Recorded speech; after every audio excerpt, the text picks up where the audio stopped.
राजा Sukhdev Singh hospital की अगर हम बात करें तो आपने डॉक्टर्स की शॉर्टेज की बात की। यहाँ पिछले 10 साल से आपके आई स्पेशलिस्ट नहीं है। डॉक्टर अनिल भल्ला जब यहाँ से रिटायर हुए उस वक़्त तक आप ये देखिए कि कितनी 2 हमारे एमपी होकर के चले गए, अब तीसरे एमपी जो हैं वो मुंतखब हुए हैं यहाँ पर। तो किसी एमपी ने ये ज़हमत गवारा नहीं की कि पुंछ की 7 लाख की आबादी है और एक भी आई स्पेशलिस्ट यहाँ पर नहीं है, तो भाई आई स्पेशलिस्ट लगा दें। वो नहीं लगा। उसके बाद स्किन का आपका डॉक्टर नहीं है। एक साहब यहाँ पर आकर के लगे थे, वो 6 महीने में मैनेज अपनी करके ट्रांसफ़र चले गए। मतलब ये देखिए कि कहते थे कि भाई एलजी रूल है यहाँ पर, तो या तो एमपीज़ हों, मिनिस्टर्स हों, तो हम कहते हैं कि मैनेज हो जाता है। मतलब ये लोग इतने पावरफुल होते हैं कुछ लोग कि वो मैनेज करके चले गए।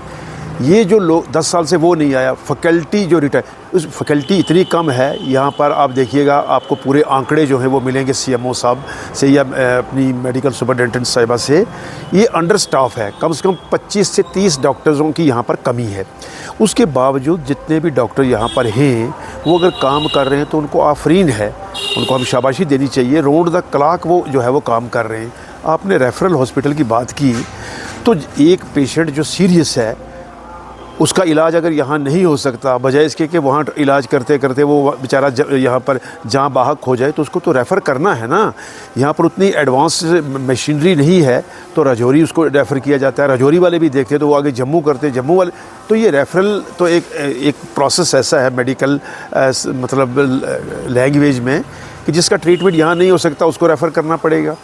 डॉक्टर्स हमें चाहिए। इस वक्त हमारी हुकूमत बन गई है, तो मेरे ख्याल में हमारे एमएलए साहब ने भी 2-3 विज़िट हॉस्पिटल में किए हैं। रोज़ वो असेंबली में भी सवालात उठा रहे हैं। मैं तो चाहूँगा कि ये उठाएं इस सवाल को, डॉक्टरों की जो कमी है उसे पूरा किया जाए। तो उसको भी एक मतलब ये एक बड़ा अजीब सा एक सवाल है कि 10 साल से आपका आई स्पेशलिस्ट नहीं है, 7 लाख की आबादी पर वो नहीं है।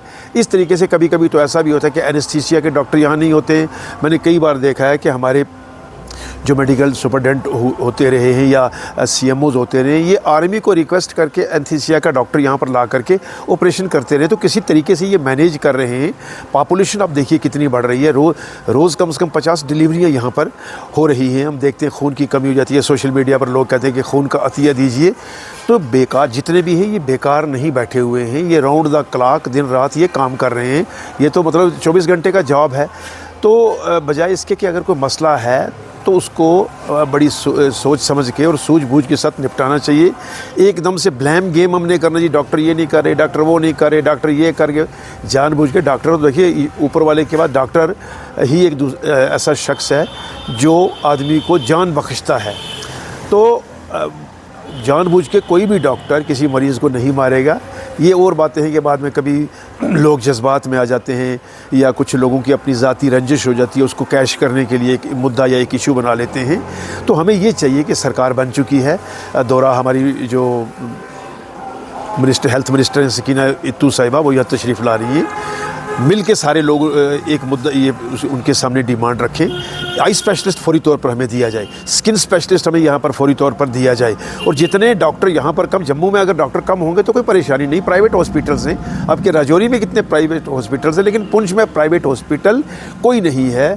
हमें सरकारी डॉक्टरों पर ही निर्भर करना पड़ता है। आज की डेट में आप देख सकते हैं कि हॉस्पिटल में कितना रश है। तो डॉक्टरों की जब भी जाते हैं हम वहाँ पे डॉक्टर काम जो अवेलेबल है वो काम कर रहे हैं, लेकिन उसके बावजूद भी अभी डॉक्टरों की बहुत कमी है। जैसे स्किन का डॉक्टर नहीं है, आई का डॉक्टर नहीं है, और भी जो डॉक्टर हमें यहाँ अवेलेबल होने चाहिए वो नहीं है। मैं आपके माध्यम से अपने डीसी साहब से और यहाँ के एडमिनिस्ट्रेटर से और बिलखसूस एमएलए साहब से गुजारिश कर रहा हूँ कि आप जो आज असम्बली चल रही है, असम्बली में आप ज़रूर इसकी आवाज़ उठाएं, ताकि जो हमारे दोस्त दराज के लोग हैं, मंडी से हैं, सोरनकोट से हैं, मेंढर से हैं, जो लोग यहाँ पर आते हैं, ताकि दिन में अपना मेडिकल चेकअप करा के अपना इलाज करा के, ताकि यहाँ से बेहतर लोगों की जो है देखभाल हो सके, बेहतर इलाज हो सके। दूर दराज लोग बड़ी उम्मीद से यहाँ पे हॉस्पिटल पे आते हैं, क्योंकि ये डिस्ट्रिक्ट हॉस्पिटल है।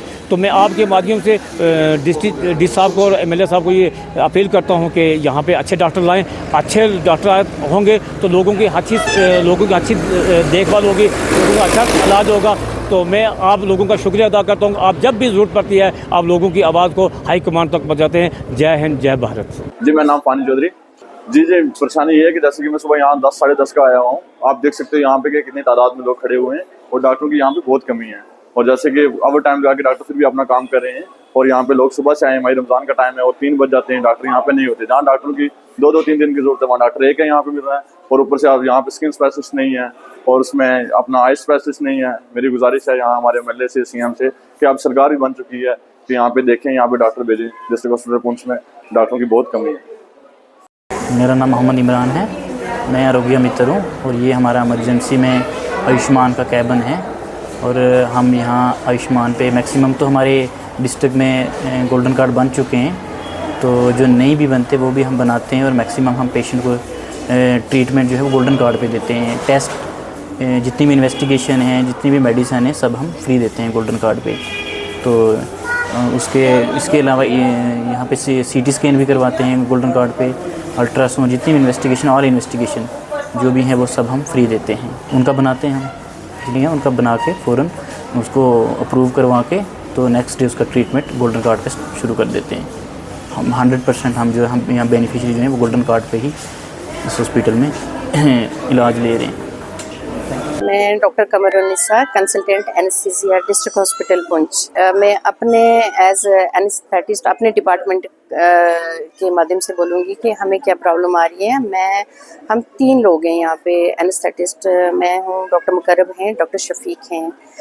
तो हमारे यहाँ पे 2 ऑपरेशन थिएटर्स हैं। एक 24 आवर्स चलता है, 24/7 जिसको बोलेंगे इमरजेंसी, और एक हमारा होता है रूटीन लिस्ट जो होती है, जो 10 to 4 होता है। 24 आवर्स में हमारे जैसे अपेंडिक्स की सर्जरी आ गई, हीमोपेरिटोनियम, ट्रामा आता है, एंड सिजेरियन जो होते हैं, जो कम से कम 12 से 13 सिजेरियन पर डे इतना आता है। उसके बाद लेबर रूम में कोई प्रॉब्लम आ गई, कोई पेशेंट बाहर से शॉक में आ गया, हमें उसको रिसेसिटेट करना पड़ता है। ये है कि 24/7 हमने वो काम संभालना है। एक बात है, एक डॉक्टर 24/7 उस पे रहता है, एक हमारे जो एनेस्थेटिस्ट हैं वो रूटीन लिस्ट पे रहता है। और ऐसा होता है कि फिर जो 24 आवर्स ड्यूटी पे है, नेक्स्ट उनका ऑफ होता है, ठीक है। बट हमारा यहाँ पे ऐसा है कि हम लोग ऑफ ले ही नहीं सकते हैं। हमारे प्रॉब्लम ये है, अभी हमें बाहर भेजने के हमें थोड़े ऑर्डर्स मिले हैं कि हमने सुरनकोट भी जाना है, हमने मंडी भी जाना है और मेंढर भी जाना है।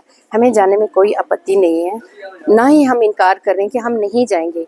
बट डिस्ट्रिक्ट हॉस्पिटल का पूरे 3 तहसील का लोड यहाँ पे है।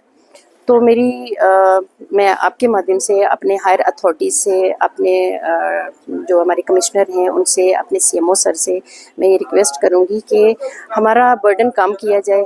हमारी अपनी ड्यूटीज़ डिफाइन हम ले ही नहीं रहे हैं। हमारे आवर्स होते हैं कुछ के, आपकी देखो 24 आवर्स के बाद आप दूसरा थिएटर जब चलाते हो, आपकी एफिशिएंसी ऑटोमेटिकली कम हो जाती है। आप रात भर जाग रहे होते हो, आपने पेशेंट सिजेरियन करवाए होते हैं, ऑपरेशन करवाए होते हैं, एनेस्थीसिया दिया होता है, आप सोए ही नहीं होते हैं। अगले दिन आपको रिफ्रेश माइंड के साथ रहना होता है, तो वो एक ऑफ हमारा बनता है। तो हमें यही प्रॉब्लम आ रही है। हमारे यहाँ पे पोस्ट खाली हैं, बाहर से कोई लोग आके राज़ी ही नहीं है, आते ही नहीं है। कुछ अब मैं ऐसे कहूँगी इन्फ्लुएंशियल लोग हैं जिनकी ट्रांसफ़र्स होती हैं और अंदर ही अंदर उनका विद इन डेज जो है वो चेंज हो जाता है, वो आते ही नहीं है कभी। तो मेरी यही रिक्वेस्ट है कि या तो हमें दिखाया जाए कि हम ये कैसे करेंगे, कैसे मैनेज करेंगे। बाहर से डॉक्टर और लाइए, आप और भर्ती कीजिए डॉक्टर्स, चाहे एनएचएफ में लाएं, ट्रांसफ़र्स करवाएं, तो उन पे प्रेशर डालें, ना कि हमें ही ओवर बर्डन करें। हमें भी अपनी हेल्थ का मसला है हमारा, हम बीमार हो जाए, खुदा की कसम। डॉक्टर शफीक कल बीमार थे, उनको ड्रिप लगी हुई थी, आज वो मेंढर गए हैं चल के, और मेरी 24 आवर्स ड्यूटी थी। आज मेरे को ऑफ चाहिए था, लेकिन मैं नीचे अब दूसरी लिस्ट करवाने जा रही हूँ। डॉक्टर शफीक मेंढर चले गए हैं, तो हम लोग थोड़ा ओवर बर्डन है। तो यही रिक्वेस्ट है मेरी आपके माध्यम से, आपके चैनल के माध्यम से, हमके थोड़ा हमारा मेंटल पीस भी देखा जाए। डॉक्टर शिखा शर्मा है, मैं यहाँ गायनिकोलॉजिस्ट हूँ। तो जैसा कि यहाँ पे डेली आप देखते हैं ओपीडी में हम 100+ ओपीडी देखते हैं, और नॉर्मल लेबर रूम की बात कही जाए तो यहाँ पर पेशेंट्स को बहुत अच्छी सर्विसेज मिल रही हैं गायनी डिपार्टमेंट की और अदर भी डिपार्टमेंट्स की तरफ से। यहाँ पे डेली नॉर्मल डिलीवरीज 10 से 15 और ऑपरेशन भी सिजेरियन डिलीवरीज भी 10 या 12 हो जाते हैं। कभी कभी जब ज़्यादा रश होता है तो इससे ज़्यादा पेशेंट भी यहाँ टैकल होते हैं। तो हम यहाँ हर तरह की इमरजेंसीज डील करते हैं। ओनली वही पेशेंट्स रेफ़र होते हैं जिनके पास ब्लड की अवेलेबिलिटी नहीं है। जैसा कि बोला जाता है कि ये एक रेफरल हॉस्पिटल है, लेकिन वैसा बिल्कुल भी नहीं है। यहाँ हम हर एक तरह का पेशेंट जो है डील कर रहे हैं। जैसे कि ये एक बहुत फार फ्लंग एरिया है, हमें भी पता है कि पेशेंट को उस कंडीशन में हम रेफ़र नहीं कर सकते हैं। ओनली वही पेशेंट रेफ़र होते हैं जिनके पास ब्लड नहीं होता है या कोई बहुत हाई रिस्क पेशेंट होते हैं। और बाकी हम अपनी पूरी कोशिश करते हैं कि हमारे सभी पेशेंट्स यहाँ पे मैनेज हो जाएं। रही बात कि दिक्कतें हमें यहाँ ये आ रही हैं कि थोड़ा पेशेंट्स के साथ जो अटेंडेंट्स हैं वो बहुत ज़्यादा वार्ड्स में होते हैं, जिसकी वजह से थोड़ी गंदगी ज़्यादा हो जाती है। ऑल्दो हमारे सफाई वर्कर्स बहुत अच्छा काम कर रहे हैं, बट फिर भी हम लोगों से ये अपील करते हैं कि हमें भी, जैसे हम लोग इतने ओवरबर्डन होकर भी काम कर रहे हैं, तो थोड़ा अपना कोऑपरेशन दें जिसकी वजह से हमारा काम और स्मूथली चल सके। बाकी सुप्रिटेंडेंट मैम की और सीएमओ सर की हमें फुल कोऑपरेशन है। देखिए, वो बहुत मुश्किल होता है मैनेज करना हमें एक स्टेशन से दूसरे स्टेशन में, बिकॉज़ यहाँ वैसा नहीं है। हर एक डॉक्टर की 2-2 इमरजेंसी डेज आते हैं। उसके बाद आप देखते हैं कि एक दिन ऑफ होता है जो इमरजेंसी के बाद नेक्स्ट डे, तो बीच में हमारे रूटीन लिस्ट, जैसे रसोली के केसेस, वो ऑपरेशन भी, वो भी रूटीन डेज फिक्स्ड होते हैं, तो इसमें दिक्कत आ जाती है। तो ये थोड़ा मुश्किल हो जाता है एक डॉक्टर यहाँ भी काम करे और वहाँ भी। इसीलिए हमारी अपील है कि अगर और डॉक्टर्स लाए जाएँ तो उससे थोड़ा ये परेशानी जो है, लोगों की भी परेशानी हल हो जाएगी। डिस्ट्रिक्ट हॉस्पिटल पुंछ जो है हमारा, यहाँ पर हमें टेरिटरी से, हर जगह से डिस्ट्रिक्ट के जो पेशेंट हैं वो आते हैं, इलाज कराते हैं। By and large most of the patient जिनको हम ट्रीटमेंट करते हैं वो सेटिस्फाई रहते हैं। तो अब दिखते हैं पेशेंट को, क्योंकि मैन पावर की कमी होती है, क्योंकि स्टाफ उतना नहीं एडिकेट, डेफिनेटली वो तो है ही है। तो और जब जितनी पोस्टें हैं उतनी सारी फिल नहीं हो पाई, कुछ स्पेशलिस्ट की भी कमी है, तो वो भी हमें देखना पड़ता है। जैसे स्किन का स्पेशलिस्ट नहीं है, आई का स्पेशलिस्ट नहीं है, और दूसरे साइकेट्रिस्ट नहीं है, तो वो एक कमी है। लेकिन एज ए डॉक्टर हम उन पेशेंट्स को भी ट्रीटमेंट देने की कोशिश करते हैं। अगर हमें लगता है कि वो उसकी ट्रीटमेंट कहीं बेटर जगह पे हो सकती है तो हम उसको वहाँ पर रेफर भी करते हैं विद एडवाइस। हाँ, देखिए, ये आपने बहुत अच्छा सवाल किया कि रेफ़र क्यों किया जाता है। देखिए, रेफ़र करना, टाइमली रेफ़र करना ही एक तरह से कभी हमारा एक डिसीजन जो है पेशेंट की जान बचा सकता है। अगर ऐसा होता कि नहीं रेफ़र करना, ठीक है, फिर एक डॉक्टर तो मेरे ख्याल से मंडी में भी बैठा हुआ है, वो क्यों रेफ़र करेगा? वो भी कहेगा कि वहाँ भी कह सकते हैं कि आप क्यों रेफ़र करें, क्योंकि वो एक पीएचसी है, सब डिस्ट्रिक्ट हॉस्पिटल है। तो ये डिस्ट्रिक्ट हॉस्पिटल है, जो डिस्ट्रिक्ट हॉस्पिटल है उसकी अपनी एक लिमिटेशंस है। अगर हमारा टर्नओवर देखेंगे, मैं जैसे महीने में 800 पेशेंट देखता हूँ, ठीक है, आप मेरे रजिस्टर से चेक कर सकते हो। उन 800 में से अगर मैंने 2 या 4 या 5 रेफ़र किए हैं, तो वो भी मेरा एक डिसीजन है कि मैंने रेफ़र किया है ताकि उनका ट्रीटमेंट ठीक जगह हो सके। तो हम टर्शरी हॉस्पिटल या सेकेंडरी हॉस्पिटल जो बने होते हैं, जैसे मेडिकल कॉलेजेस, तो वहाँ का इंफ्रास्ट्रक्चर और डिस्ट्रिक्ट हॉस्पिटल का इंफ्रास्ट्रक्चर में ज़मीन आसमान का फ़र्क है। जैसे ये खांसी, बुखार, जुकाम या एक सिंपल अपेंडिक्स का ऑपरेशन या कोई गॉल ब्लैडर का या हेमोराइड का ऑपरेशन, क्योंकि मैं सर्जन हूँ, उसको हम रेफ़र क्यों करेंगे। लेकिन कोई अगर न्यूरो सर्जिकल पेशेंट है, क्योंकि सुपर स्पेशलिटी की यहाँ पर कमी है, या कोई ऐसा मरीज़ है जिसको टीम वर्क की ज़रूरत है, जिसमें ऑन्कोलॉजिस्ट की भी ज़रूरत होती है, जिसमें एंडोक्रोनोलॉजिस्ट की भी ज़रूरत होती है, जिसमें न्यूरो सर्जन की भी ज़रूरत होती है, या कार्डियोथोरेसिक सर्जन की भी ज़रूरत होती है, तो उसको मैं ये सोच के ना रेफ़र करूं कि नहीं मेरा को रेफरल हॉस्पिटल कहा जाएगा, तो उसमें मैं मॉरली गलत हूं। मुझे उस पेशेंट को सही ट्रीटमेंट देके, सही एडवाइस देके, सही प्लेस पे पहुंचाना है, ताकि वो वहाँ पहुंचे, उसकी ट्रीटमेंट हो और बाद में उसको कोई प्रॉब्लम ना आए। तो मेन हमें यहाँ प्रॉब्लम आती है वो है ऑप्थेल्मोलॉजिस्ट नहीं है हमारे पास, दूसरा हमारे पास स्किन स्पेशलिस्ट नहीं है। तो बाकी जो है हम फिजिशियन हैं, सर्जन हैं, बाकी चलो हम काम चला रहे हैं सब। जैसे कोई किसी के पास कोई मेडिकल अफसर हैं, अगर वो किसी भी स्पेशलिटी में उन्होंने पीजी किया हुआ है तो हम वो काम ले लेते हैं उनसे। तो यही है कि थोड़ा हमें सैनिटेशन वर्कर्स की भी कमी है, क्योंकि जब से वो रिटायर हुए हैं तो नए रिक्रूटमेंट अभी तक हुआ नहीं है, तो आउटसोर्स करना पड़ता है तो उसी तरीके से हमारी बाकी स्पेशलिटी भी अच्छी चलती हैं। आईपीडी हमारे यहाँ जैसे हम सर्जरीज़ हो जाती हैं 500 से 700 के करीब पर मंथ सर्जरीज़ हो जाती हैं यहाँ पर, जिसमें सिजेरियन भी मेजर सर्जरीज जो भी हैं सिजेरियन भी हो जाते हैं उनमें, कोलिसिस्टेक्टमी भी और भी बाकी सर्जरीज़ हैं। कोशिश हमारी यही होती है कि जितने भी लोग हैं जिनको कोई प्रॉब्लम है वो यहीं पे सॉल्व हो जाए, एक्सेप्ट हमें जो ऑप्थेल्मोलॉजी के कोई केसेस होते हैं उनको छोड़ के बाकी जो है हम तकरीबन यहीं पे मैनेज कर लेते हैं, और that too under Ayushman Bharat scheme के, जिसमें आईपीडी में जो भी वो होगा हमारी कोशिश होती है कि वो यहीं अंडर आयुष्मान भारत हम कवर करें। जो भी डॉक्टर्स हैं यहाँ पे हमारे पास उतना पोस्टें सारी जो है फिल नहीं है, वैकेंट हैं। तो अगर 2 ही फिजिशियन हैं तो 2 ही, एक दिन एक 24 घंटे काम करेगा, दूसरे दिन दूसरा 24 घंटे काम करेगा एक। तो और है भी ये इतनी बॉर्डर एरिया है, तो कभी भी कहीं पर भी, और पूरा डिस्ट्रिक्ट का जो बर्डन होता है राजा सुखदेव सिंह डिस्ट्रिक्ट हॉस्पिटल पर है। तो जहाँ कहीं से भी पेरिफेरी से भी अगर कोई रेफरल आता है कुछ है तो वो कैटर करना पड़ता है।